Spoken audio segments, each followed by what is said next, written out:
आज से हम शुरू कर रहे हैं अपना new topic profit and loss, लाभ और हानि। स्टूडेंट्स की बहुत डिमांड थी, सर ये टॉपिक करवाओ, ये टॉपिक करवाओ, इसमें काफ़ी प्रॉब्लम है। रीट वाले स्टूडेंट्स, पटवार वाले स्टूडेंट्स, सभी की यही ज़्यादा डिमांड थी कि सर ये वाला टॉपिक भी करवाओ। तो आज से हम ये वाला टॉपिक करवा रहे हैं और एक एक करके हर तरीके के, हर लेवल के क्वेश्चंस हम करने वाले हैं। ठीक है, तो सबसे पहले जो स्टार्टिंग का ज़्यादा लेवल आता है, जो सबसे कम लेवल आता है वो रीट का आता है। ठीक है, तो उसी अकॉर्डिंग करेंगे। वो चीज़ करवाने से पहले, वो क्वेश्चंस करवाने से पहले मैं इसका बेसिक नॉलेज दे देता हूँ। हो सकता है काफ़ी स्टूडेंट्स को ये बेसिक नॉलेज, ये चीज़ों के बारे में पता होगा, पर कुछ स्टूडेंट्स ऐसे भी हैं जिनको इनके बारे में नहीं पता। ठीक है, तो जो आपको आता है तो भी कोई बात नहीं, और नहीं आता है तो भी कोई बात नहीं, आपको ये वीडियो लेक्चर पूरा देखना है। इससे क्या होगा, आपका कंसेप्ट क्लियर होगा, because concept is the backbone of maths. गणित की जो जड़ है, गणित की जो रीढ़ की हड्डी है ना, ये कंसेप्ट ही है। ये कंसेप्ट तैयार होना बहुत जरूरी है। वो कंसेप्ट हम करेंगे, क्या होता है लाभ और क्या होता है हानि, फिर इनके फॉर्मूला भी देखेंगे। ठीक है, अपन शॉर्ट ट्रिक से काम करेंगे, पर कई बार इसके फॉर्मूला भी काम आएंगे। इसके फॉर्मूला भी बहुत छोटे छोटे हैं। ठीक है, आगे बढ़ते हैं, शुरू करते हैं इसकी बात लाभ और हानि की। सबसे पहले देखते हैं, कोई चीज किसी ने खरीदी। ठीक है, ये कोई चीज खरीदी, मान लो 100 रुपए में खरीदी, 100 रुपए में खरीदी। कोई चीज खरीदी गई है, उसको हम बोलते हैं क्रय मूल्य। ठीक है, क्या बोलते हैं, क्रय मूल्य। और उसको बेचने वाले जो मूल्य, किसी चीज को खरीदा गया, कोई दुकानदार किसी चीज को खरीदता है और वो उस चीज को बेचता है, उस चीज को बेचता है, मान लो उसको 120 रुपए में बेचा, तो बेची गई चीज को क्या बोलेंगे, विक्रय मूल्य। ठीक है, ये आप अच्छे से जानते हैं, जो चीज खरीदी गई है वो क्रय मूल्य है, और जो चीज बेची गई है, किस रुपए में, किस दाम में बेची गई है, वो हो गया विक्रय मूल्य। तो क्रय मूल्य किसी चीज का क्या था, 100 रुपए, उसको बेचा गया 120 रुपए में। तो आप सीधा सीधा जानते हो, पैसे की बात सब जानते हैं अच्छे से, कि उस पर लाभ होगा या हानि होगी, उसको लाभ होगा। कितने रुपए का, 20 रुपए का, उसको क्या हुआ, प्रॉफिट हो गया, लाभ हो गया।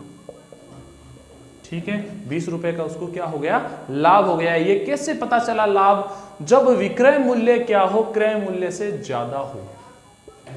जब क्या हो, जब विक्रय मूल्य क्रय मूल्य से ज्यादा हो। ठीक है, जब विक्रय मूल्य क्रय मूल्य से ज्यादा हो, तब क्या होता है, लाभ होता है। और जब क्रय मूल्य विक्रय मूल्य से ज्यादा हो, मान लो कोई चीज लेके आया 150 रुपए में, 150 रुपए में लेके आया और उसको बेचना पड़ गया 120 रुपए में। कितने में, 120 रुपए में। तो इसमें क्या हुआ, क्रय मूल्य ज्यादा हो गया, तो सीधा सीधा पता है उसको घाटा हो गया। कितने का नुकसान, कितने की हानि होगी उसको, 30 रुपए की। तो इस सिचुएशन में क्या हो जाएगा, जब क्रय मूल्य विक्रय मूल्य से ज्यादा हो, जब ये वाला मूल्य विक्रय मूल्य से क्या हो, ज्यादा हो, तब क्या होती है, हानि होती है। और इस केस में हानि कितने की होगी, 30 रुपए की। ठीक है, 30 रुपए की हानि होगी, लॉस हो गया। सिंपल सी बात है, ये अच्छे समझ में आ गई। ओके, क्लियर है, इसमें कोई दिक्कत नहीं।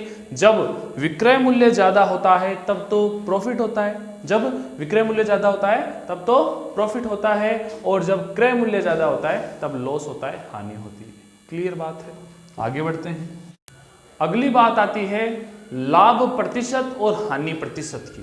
ठीक है, तो लाभ प्रतिशत और हानि प्रतिशत का एक फॉर्मूला होता है, बहुत ही प्यारा फॉर्मूला है लाभ प्रतिशत निकालने का। तो क्या होगा लाभ प्रतिशत का, लाभ बट्टा क्रय मूल्य, लाभ बट्टा क्रय मूल्य गुणा 100। लाभ प्रतिशत निकालने का फॉर्मूला भाई, कितने परसेंट का लाभ हुआ, तो लाभ बट्टा क्रय मूल्य गुणा 100। और ये चीजें लाभ प्रतिशत और ये हानि प्रतिशत। ठीक है, लॉस परसेंट और प्रॉफिट परसेंट किस पे निकलता है, क्रय मूल्य पे निकलता है। इसका फॉर्मूला भी बिल्कुल इसी की तरह होगा, लाभ की जगह हानि आ जाएगा, और बिल्कुल ऐसा का ऐसा ही है, कहीं कोई चेंज नहीं है। ठीक है, हानि प्रतिशत निकालना हो तो हानि बट्टा क्रय मूल्य गुणा 100, और लाभ प्रतिशत निकालना हो तो लाभ बट्टा क्रय मूल्य गुणा 100। एक छोटा सा एग्जांपल देता हूँ, उससे आपको बहुत अच्छे समझ में आ जाएगा। ठीक है, कोई 200 रुपये की चीज़ थी, क्रय मूल्य था, ठीक है, उसको 220 रुपये में बेचा गया, 220 रुपये में बेचा गया, तो कितने का लाभ हुआ? लाभ हुआ कितने का? 20 रुपये का।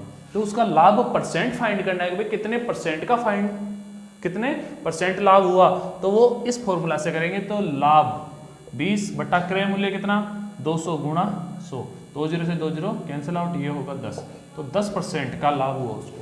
ये परसेंट निकालने का फॉर्मूला है लाभ प्रतिशत। हानि की बात करें, मान लो कोई चीज़ लेके आया आप 500 रुपये की और उसको बेच दिया 470 रुपये में। कितने में बेच दिया? 470 रुपये में। तो हानि कितने की होगी? आप अच्छे से जानते हो, विक्रय मूल्य कम है तो हानि ही होगी। हानि कितने की हुई? 30 रुपये की। हानि प्रतिशत हमें बताना है, तो हानि प्रतिशत के लिए फॉर्मूला है, तो 30 बटा क्रय मूल्य कितना? 500। ये चीज़ें सब क्रय मूल्य पे ही होगी, लाभ प्रतिशत और हानि प्रतिशत क्रय मूल्य पे ही निकलेगा। 30 बटा 500 गुणा 100, ये लो कट गया, 6 पंजे 30, तो 6% की उसको हानि होगी। मैं उम्मीद करता हूँ ये दोनों फॉर्मूला आपको समझ में आ गए होंगे। किस तरीके से आपको अटेम्प्ट करने हैं, कैसा इसका सॉल्यूशन करना है, वो भी समझ में आ गया होगा। इसका स्क्रीनशॉट लेना चाहो तो स्क्रीनशॉट ले लो, ठीक है। फिर आगे बढ़ते हैं हम अगले पॉइंट पे। दोस्तों अगला पॉइंट हम करते हैं, उसमें एक क्वेश्चन है, ये क्वेश्चन मोस्टली पूछा जाता है। अगर उसको अपन बड़े रूप में करेंगे तो बहुत टाइम लग जाएगा, 2-3 मिनट लग जाते हैं उस क्वेश्चन को करने के लिए, ठीक है।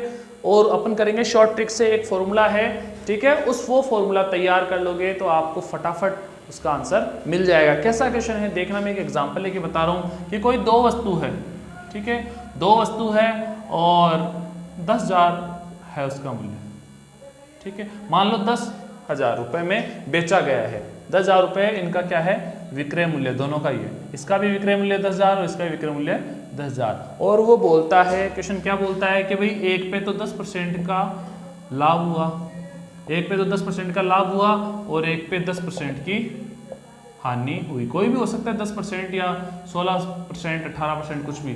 तो ये मान लेते चलो 16% का लाभ हुआ, 16% की हानि हुई, ठीक है। तो ये क्वेश्चन में हमें पूछता है कि ये बताओ कि टोटल उसको कितना प्रतिशत लाभ हुआ, कितना प्रतिशत हानि हुई। भाई कितना प्रतिशत लाभ या हानि क्या हुई, तो ऐसे क्वेश्चन में हानि ही होती है, ये ध्यान रखना। इस तरीके का कोई क्वेश्चन हो तो उसमें क्या होती है? हानि ही होती है। कि भाई कोई 2 वस्तु है, 10,000 रुपये उनका विक्रय मूल्य था, ठीक है, एक पे उसको 16% का लाभ मिला, एक पे उसको 16% की हानि हुई। तो टोटल बताओ उसको कितना प्रतिशत लाभ या हानि हुई, ठीक है। तो मैं क्या बता रहा हूँ, इसमें उसको हानि ही होती है। क्या होती है? हानि ही होती है, ठीक है। तो उसका क्या फॉर्मूला है देखना, सीधा हानि प्रतिशत निकालने का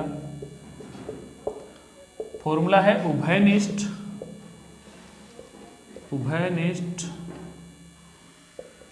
लाभ या हानि, है ना। उभयनिष्ठ यही है, उभयनिष्ठ मतलब 16%, इसका भी 16%, ये दोनों बराबर ही रहते हैं, ये दोनों बराबर ही रहते हैं, इधर भी ये भी बराबर रहते हैं, ठीक है। उभयनिष्ठ लाभ या हानि और नीचे 10 और इसका स्क्वायर, उभयनिष्ठ लाभ या हानि बटा 10 का होल स्क्वायर। इससे सीधा आपके पास आ जाएगा उसको कितना प्रतिशत की हानि हुई, इस तरीके के क्वेश्चन में, ठीक है। जब मैं क्वेश्चन करवाऊंगा तो समझ में आ जाएगा कि मैं किस चीज़ की बात कर रहा हूँ, ठीक है।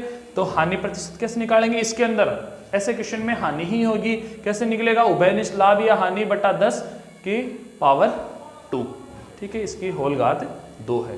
बात समझ में आ गई अच्छे से। दोस्तों हमारा पहला सवाल है, ध्यान से देखना। एक टेलीविजन विक्रेता ने 9,600 रुपए की दर से 2 टेलीविजन बेचे। उनमें से एक टेलीविजन पर 20% का लाभ और दूसरे वाले पे 20% की हानि हुई। तो इस सौदे में कितने प्रतिशत का लाभ या हानि हुई? मैंने अभी जो आपको ट्रिक बताई उसी तरीके से हमें करना है, ठीक है। अगर इसका सॉल्यूशन वैसे करने चले तो मैंने कहा था 2 से 3 मिनट या उससे ज़्यादा भी लग जाएगी, ठीक है। उसको 100 मानना पड़ेगा, फिर उसका लाभ निकालेंगे, दूसरे वाले का हानि निकालेंगे, फिर अपन कंपेयर करेंगे एक दूसरे से। इसका सीधा सा काम है, हमें पता है वे दोनों टेलीविजन को क्या किया, 9,600 और दूसरे वाले को भी 9,600 रुपये में बेचा। एक पे 20% का लाभ, दूसरे पे 20% की हानि हुई, ठीक है, दोनों बराबर आ रहे हैं। तो हमें पता है इसमें हानि ही होगी। क्या होगी? हानि ही होगी। हानि प्रतिशत का जो फॉर्मूला बताया था मैंने बाद वाला कि भाई उभयनिष्ठ लाभ या हानि, उभयनिष्ठ लाभ या हानि कितना है? 20% है, तो 20/10 की पावर 2। ठीक बात है, 0 से 0 कट गया, 2 की पावर 2 का मतलब 2 का स्क्वायर कितना हो गया 4। दोस्तों सीधा सा काम हो गया, 5 सेकंड का ही काम नहीं है, आपको लिख के देखने की जरूरत नहीं पड़ेगी, आपको लिख के देखने की भी जरूरत नहीं पड़ेगी, आपका सीधा का सीधा आंसर आ जाएगा। मैं फिर से रिपीट कर रहा हूँ, ध्यान से देखना, ठीक है। इतना बड़ा इसका सॉल्यूशन नहीं, इतना बड़ा ये क्वेश्चन था, सॉल्यूशन इसका सिर्फ 5 सेकंड का, माइंड में भी कर सकते हैं, लिखने की कोई जरूरत नहीं। भाई 9,600 रुपये में टेलीविजन को बेचा, पहले टेलीविजन को, दूसरे टेलीविजन को, 2 टेलीविजन थे, 9,600 में बेचा गया, एक पे 20% का लाभ, दूसरे पे 20% की हानि। ठीक है, हमें पता है इस तरीके के क्वेश्चन में हानि ही होती है, तो हानि प्रतिशत निकालने के लिए कैसा करेंगे, हानि परसेंट इक्वल टू क्या करेंगे, उभयनिष्ठ लाभ या हानि परसेंट।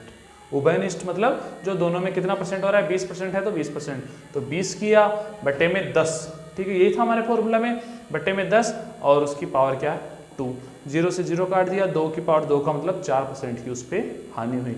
और दोस्तों मैं आपको बता दूं ये क्वेश्चन रीट लेवल सेकेंड 2017 में आया हुआ है, रीट एग्जाम 2017 में आया हुआ है सेकेंड लेवल के पेपर में, तो आपको पता चल गया किस तरीके का लेवल है।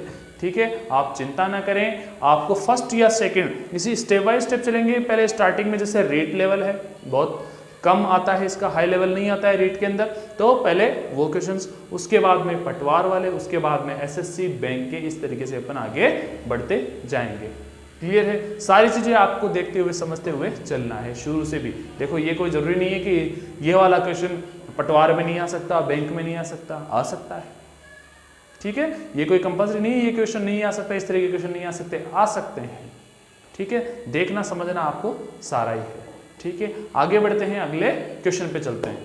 दोस्तों अगर चैनल को सब्सक्राइब नहीं किया है तो चैनल को सब्सक्राइब कर लेना, बेल आइकन को प्रेस कर लेना, क्योंकि आपको इस यूट्यूब चैनल पे कंप्लीट मैथ्स का सिलेबस बिल्कुल कंप्लीट, अर्थमेटिक एंड एडवांस पूरा करवाया जाएगा और बिल्कुल फ्री ऑफ कॉस्ट। ठीक है, तो चैनल को सब्सक्राइब करके बेल आइकन को प्रेस कर लेना ताकि सारे वीडियो लेक्चर आपको सबसे पहले मिले। तो देखते हैं दोस्तों हमारा दूसरा सवाल क्या बोलता है। कोई व्यक्ति x 100 रुपए की एक साड़ी को 10% के लाभ पर y को बेचता है, y उसी साड़ी को 10% हानि से z को बेचता है, तो z उस साड़ी को कितने रुपए में खरीदता है। अब ये क्वेश्चन बहुत ही आसान है, अब इसको उलझाने के लिए तो कितना भी उलझा दो, ठीक है, पर मैं उलझाने के लिए नहीं आया हूँ, आपको सुलझाने के लिए आया हूँ। ऐसे मान लीजिए x क्या करता है, x बेचता है y को, y बेचता है z को, और z का क्या पूछा गया है, क्रय मूल्य। भाई z ने कितने में खरीदी, z का तो क्रय मूल्य पूछा गया है। x ने क्या किया, y को बेच दिया 10% के लाभ से, प्रॉफिट से। y ने क्या किया, 10% के लॉस से बेच दिया। यहाँ पे 10% का लॉस हुआ तो जो z ने खरीदा वो उसका क्रय मूल्य आ जाएगा। अब उसकी रेट कितनी थी, 100 रुपए थी, 100 रुपए थी दोस्तों, 100 रुपए उसकी रेट थी, x ने उसको 10% के प्रॉफिट पे बेचा, तो 100 का 10% क्या होता है। आप कंपाउंड इंटरेस्ट, सिंपल इंटरेस्ट में इतना अच्छा पढ़ चुके हो कि आपको बहुत अच्छे तरीके से पता है 100 का 10% क्या होता है, 10 रुपए। 100 का 10% क्या होता है, 10 रुपए। इसका मतलब 10 रुपए उसको प्रॉफिट मिला, तो कितने में बेची उसको, 110 रुपए में। कितने में बेची, 110 में। x ने y को बेची 110 रुपए में। y ने z को बेचा 10% के लॉस पे, y ने z को क्या किया, 10% के लॉस पे, तो y का क्या है 110 रुपए। 110 का 10% क्या होता है, 110 का 10% होता है 11 रुपए का लॉस। इसका मतलब 110 में से 11 माइनस करेंगे तो कितना आएगा, 99 रुपीज। इसका मतलब जेड ने कितने में खरीदा, 99। आजकल स्टोर भी तो चल रहे हैं 99 स्टोर, लगभग हर सिटी में, हर गांव में होने लगे 99 रुपए में। है, पहले हर चीजें चला करती थी कि भाई फिक्स कर दिया इस रुपए में बेचेंगे, ठीक है, उसी तरीके आजकल चल रहा है 99 स्टोर। तो वो अलग बात है, ये बात समझना। 100 रुपए की कोई साड़ी थी, एक्स ने क्या किया, 100 रुपए की साड़ी 10 रुपए 10% प्रॉफिट पे बेची, तो इसका मतलब 110 रुपए में। ठीक है, अब वाई ने क्या किया, उसको 10% लॉस पे बेचा, तो 110 का 10% क्या होता है, 11 रुपए लॉस। ठीक है, 110 का 11 माइनस करेंगे तो कितना मिलेगा, 99। तो 99 रुपए में जेड ने वो साड़ी खरीदी, 99 इसका आंसर आ जाएगा। मैं उम्मीद करता हूँ ये क्वेश्चन बहुत अच्छे समझ में आ गया होगा, कहीं आपको दिक्कत नहीं आएगी। बिल्कुल आप सटीक आराम से 10 सेकंड के अंदर इसका आंसर फाइंड आउट कर लोगे। और दोस्तों आपको मैं बता दूं ये क्वेश्चन रीट सेकंड लेवल 2012 में ये क्वेश्चन आया हुआ है। रीट सेकंड लेवल 2012 में ये क्वेश्चन आया हुआ है और बहुत ही बढ़िया, बहुत ही प्यारा क्वेश्चन है। ठीक है, आप समझ गए इसको किस तरीके से सॉर्ट आउट करना था, कैसे इसका सॉल्यूशन करना था। इस तरीके का कोई और क्वेश्चन आ जाए तो कैसे सॉल्यूशन करना है, क्योंकि आपने सिंपल इंटरेस्ट और कंपाउंड इंटरेस्ट बहुत अच्छे से पढ़ लिया तो आपको परसेंटेज निकालने में कहीं कोई दिक्कत नहीं, फटाफट चुटकियों में निकालोगे आप। क्लियर है? आगे बढ़ते हैं, एक और सवाल लेते हैं, एक सवाल की तरफ बढ़ते हैं। दोस्तों हमारा तीसरा सवाल देखना, एक दुकानदार किसी वस्तु का मूल्य जिसका वास्तविक मूल्य 100 रुपए है 10% बढ़ाकर अंकित करता है। ठीक है, इसके वास्तविक मूल्य से 10% बढ़ाकर अंकित करता है अंकित मूल्य। ठीक है, वह उस वस्तु को 10% कमीशन देकर, उस वस्तु को बाद में क्या करता है 10% कमीशन देकर, कमीशन किस पे देता है वो अंकित मूल्य पे, कमीशन देकर ग्राहक को बेचता है, तो उसने वह वस्तु कितने रुपए में बेची। ठीक है, तो हमें ये बताना है, तो ध्यान रहे वास्तविक मूल्य, ये वास्तविक मूल्य कितना उसका 100 रुपए उसका वास्तविक मूल्य है, 10% बढ़ाकर 10% बढ़ाकर वो अंकित करता है, तो 100 रुपए का 10% कितना हुआ 10 रुपए, तो अंकित मूल्य कितना कर दिया उसने 110 रुपए। 100 का 10% बढ़ाकर क्या करता है वो अंकित करता है। मेरी बात समझना, 100 रुपए उसकी वास्तविक वैल्यू है, उसका 10% बढ़ाया उसने, तो 100 का 10% कितना हुआ 100 का 10% 10 रुपए, इसका मतलब 100 और 10 110 हो गए। कितना हो गए 110 हो गए, 100 प्लस 10 110 बन गया, उसका अंकित मूल्य 110 हो गया। इतनी बात समझ में आ गई। फिर वो क्या बोला आगे, वह उस वस्तु को 10% कमीशन देकर ग्राहक को बेचता है। 10% कमीशन देकर, कमीशन किस पे दिया जाता है अंकित मूल्य पे, कमीशन किस पे दिया जाता है अंकित मूल्य पे 10%। कमीशन का मतलब माइनस करना होता है, तो 110 का 10% वही चीज जैसे पहले वाले क्वेश्चन में आया था 11 रुपए, 110 का 10% क्या होता है 11 रुपए। 11 रुपए कमीशन दिया तो 11 माइनस करेंगे तो इसमें कितना आ जाएगा 99 रुपए। इसका मतलब उस वस्तु को कितने रुपए में बेचा गया 99 रुपए में, 99 रुपीज में बेचा गया है। दोस्तों बात समझ में आ गई होगी। मैं एक बार फिर से रिपीट कर रहा हूं, ध्यान से देखना। उस वस्तु की वैल्यू 100 रुपए है, ठीक है, 10% बढ़ाकर वो अंकित करता है। 100 रुपए थी, 10% बढ़ाकर उसने अंकित किया, उस पर लिखा, जैसे अपन कहते हैं ना एमआरपी बताता है, ये इसकी एमआरपी है, इस पे अपने को लेस देता है। ठीक है, तो वास्तविक मूल्य से बढ़ाई हुई लिखी होती है उस पे रेट, जो अंकित किया हुआ होता है ना उस पे छपा हुआ होता है, तो उसकी वास्तविक वैल्यू से पहले से ही वो बढ़ाकर लिखते हैं और उसके बाद में अपने को बोलते हैं कि भाई इतना % डिस्काउंट दे रहे हैं। ठीक है, तो अपने को थोड़ा पागल बनाने की कोशिश करते हैं। तो वही चीज यहां समझना कि वास्तविक मूल्य उसका 100 रुपए था, उसका 10% बढ़ाकर अंकित कर रखा था, मतलब छाप रखा था 110 रुपए, 10% बढ़ाया तो 110 आ गया, अंकित मूल्य 110 है। फिर उसने क्या किया, उस पे 10% कमीशन दिया। कमीशन किस पे दिया जाता है अंकित मूल्य पे, कमीशन किस पे दिया जाता है अंकित मूल्य पे। तो 110 का 10% कितना हुआ 11 रुपए, तो 11 रुपए का उसने डिस्काउंट दिया, किससे अंकित मूल्य से 11 रुपए का डिस्काउंट। ध्यान रहे, इसमें कंफ्यूज नहीं होने की जरूरत है, वास्तविक मूल्य पे डिस्काउंट नहीं दिया गया, अंकित मूल्य पे डिस्काउंट दिया गया। तो 11 रुपए का डिस्काउंट किस पे दिया गया अंकित मूल्य पे, तो 11 इसमें से माइनस किया तो कितना आ गया 99 रुपए, 99 रुपीज। इसका मतलब उस वस्तु को वो 99 रुपीज में बेचता है। दोस्तों ये क्वेश्चन रीट सेकंड लेवल 2011 के पेपर में आया हुआ है। ठीक है, रीट 2011 में। ठीक है, तो आपको लेवल पता चल गया। आज अपन ने 3 क्वेश्चन किए, इसका प्रॉफिट एंड लॉस का बेसिक किया, कुछ फॉर्मूलाज किए, आपको कुछ लेवल समझ में आ गया किस तरीके के क्वेश्चन इसमें आते हैं, प्रीवियस एग्जाम में किस तरीके के क्वेश्चन आए हुए हैं। ओके दोस्तों, मिलते हैं नेक्स्ट क्लास में इनके आगे क्वेश्चन के साथ, नई ट्रिक नए टाइप्स के क्वेश्चन लेकर। ओके, तब तक के लिए खुश रहिए, मस्त रहिए, जुड़े रहिए, साथ साथ में स्वस्थ भी रहना। ठीक है, थैंक यू।